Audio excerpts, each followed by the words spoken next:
Hello বন্ধুরা, আমার ছোট্ট একটা মিনি ব্লগে তোমাদের স্বাগত জানাই। আজকে হচ্ছে মহাশিবরাত্রি, তাই তাড়াতাড়ি করে বাড়ির ঠাকুরকে কিন্তু আমি পুজো দিয়ে দিয়েছিলাম। দেখো মহাদেবকে কত সুন্দর লাগছে। এরপরে কিন্তু আমরা রেডি হয়ে গেছি, আমি আর আমার শাশুড়ি মা মন্দিরের উদ্দেশ্যে।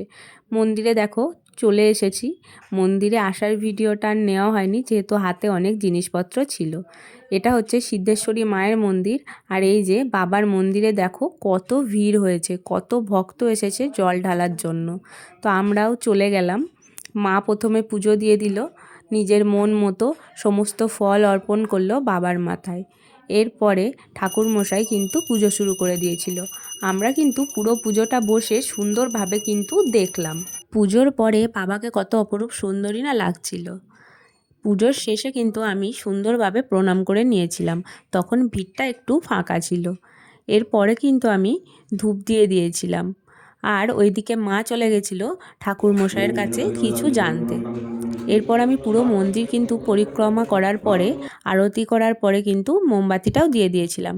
এবার চলে আসি মায়ের কাছে। মায়ের কাছে এসে গেছি, মায়ের মন্দিরও খোলা হয়ে গেছে। দেখো কত সুন্দর লাগছে মাকে।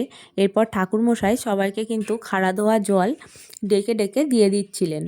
বাবার পরে মায়ের মুখ দেখে আমাদের যেন দিনটা একদম পুরো সুন্দর হয়ে গেছিল।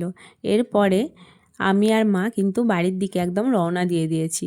আবার দেখা হচ্ছে তোমাদের সাথে পরের একটা ভিডিওতে।